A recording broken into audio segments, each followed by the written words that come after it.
réserve de Tzal en cette journée, eh bien, du souvenir, Yom HaZikaron. Il est à votre micro, Eva. Bonjour Meir Dahan. Bonjour tout le monde.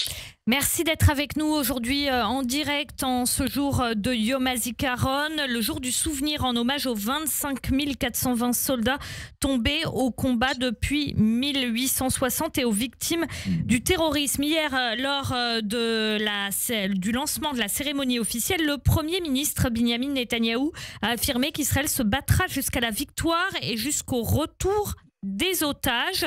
Dans ce contexte, plane une extension des opérations à Gaza. Des réservistes ont reçu des préventions d'ordre de mobilisation. Cette journée du Yom HaZikaron, c'est déjà la deuxième depuis les massacres antisémites du 7 octobre. Lorsque Binyamin Netanyahou déclare qu'Israël se battra jusqu'à la victoire et au retour des otages, la victoire totale sur le Hamas de façon militaire est-elle possible ? Je crois qu'on est plein dedans. Ça fait 19 mois qu'on y est et l'armée se bat en 7 fronts différents. On est en train de le faire et c'est un but principal de ramener nos confrères et sœurs à la maison. Sans ça, on n'arrêtera pas, bien sûr, il est clair. Maintenant, victoire totale, c'est un gros mot. Victoire, ça veut dire que le Hamas est sans armes, est complètement démonté. Démonté, c'est déjà le cas. Il n'a pas de structure, il n'y a pas de... toute la couche de commandement n'est plus là. Et aujourd'hui, il se bat d'une façon d'une façon de guérilla improvisée. Et au fur et à mesure, on arrive à notre but. Vous dites une façon de guérilla improvisée. Est-ce que ça veut dire qu'il n'y a plus ce qu'on pourrait appeler de guerre à Gaza, mais des opérations qui s'apparentent davantage à des opérations ciblées, comme il peut par exemple y en avoir en Judée-Samarie ?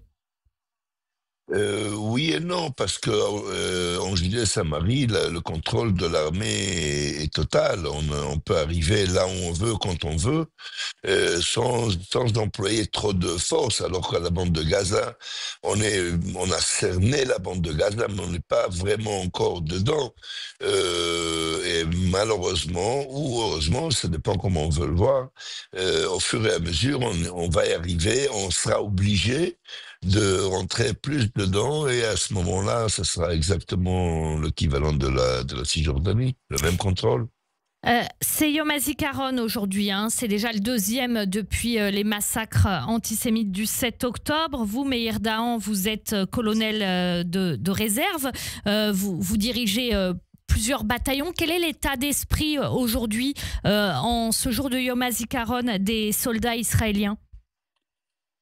Vous savez, malheureusement, j'ai vécu la perte de plusieurs soldats, de mes soldats et officiers, des amis, des commandements, et je le connais ce problème, enfin, je connais ce sentiment depuis des années, et je dois dire quelque chose, je répéterai peut-être ce que disent les familles des soldats tombés.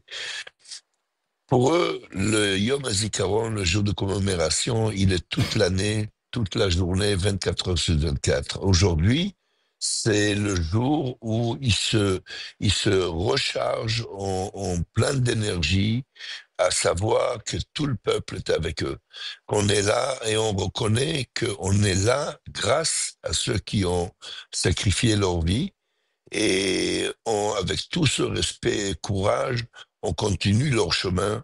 Et d'ailleurs, à mon âge, voilà, c'est la preuve la plus simple que depuis 19 mois, je suis en réserve avec mon unité, et on continuera tant qu'il faut pour défendre notre pays, pour défendre notre peuple.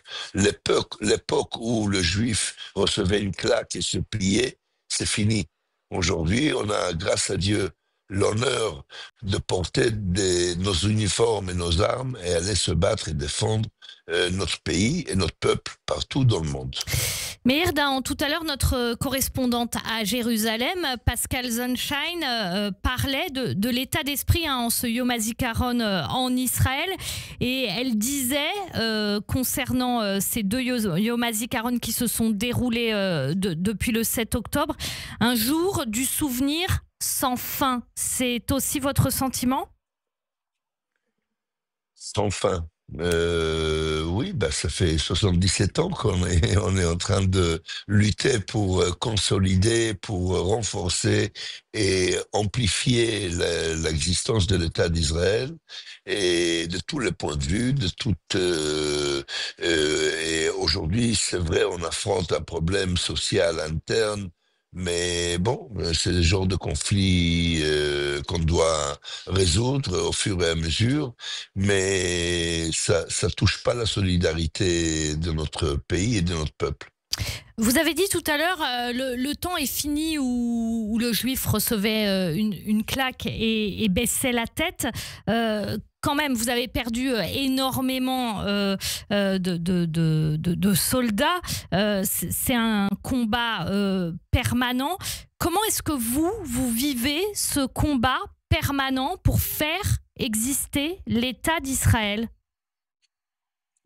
Est-ce que vous voyez notre solution? Regardez un peu autour de vous, en France, en Belgique, enfin toute l'Europe, aux États-Unis, dans les pays arabes, partout. Est-ce qu'on a une autre solution? On n'a pas. On a un seul pays juif qui est l'État d'Israël, et grâce à Dieu, on a des générations de jeunes, des lions qui se battent avec croyance sans fin, pas limité du tout, du tout. Et je les vois tous les jours sur les différents fronts, car je suis sur tous les fronts et mon unité. Et je les vois, c'est des jeunes courageux, engagés complètement. Et c'est vrai, on reçoit des pertes, ça fait partie de cette démarche. On a des sauvages, des monstres devant nous qui n'ont aucune valeur, qui s'en foutent de leur propre peuple. Et nous, on garde nos valeurs tout en gardant notre pays et notre peuple. Donc, on continuera. Meir Dahan, est-ce que quand on est juif et qu'on ne vit pas en Israël, on a l'impression que l'État juif, Israël, est isolé? C'est aussi votre sentiment? Ben, je vous appelle, allez voir un peu le chiffre d'affaires que Israël présente depuis 77 ans, depuis le début jusqu'à aujourd'hui. Allez voir la technologie dans le monde entier venant d'Israël. Allez voir les philosophies et tout sur tous les plans, voir la lumière qu'Israël présente. Alors que tout ça, comme parallèle, l'antisémitisme n'a jamais cessé. L'antisémitisme est là et malheureusement, il semble qu'il restera toujours là.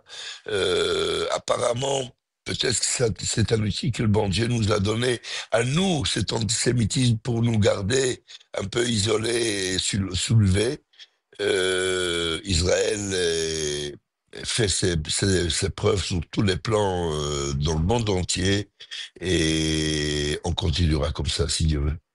Meir Dahan, il y a la possibilité d'une extension des combats dans la bande de Gaza avec des ordres de mobilisation, pas immédiate, mais des sortes d'avertissements qui ont été envoyés aux réservistes. D'après vous, c'est une bonne stratégie aujourd'hui par rapport au Hamas d'étendre les opérations dans la bande de Gaza?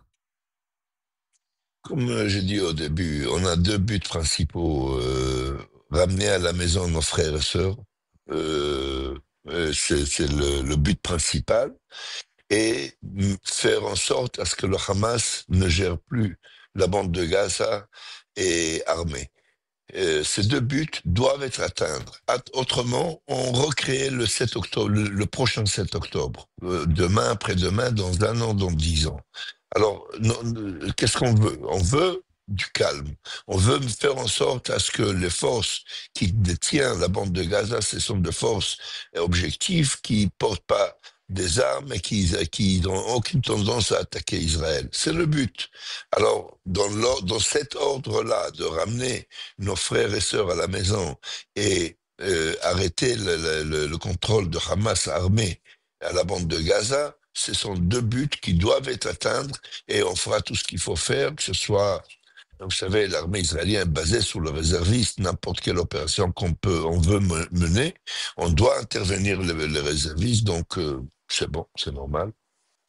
Merci beaucoup Meir Dayan d'avoir été avec nous en ce jour de Yom HaZikaron en Israël. Malheureusement, déjà le deuxième depuis les massacres antisémites du 7 octobre. Merci, bonne journée à vous.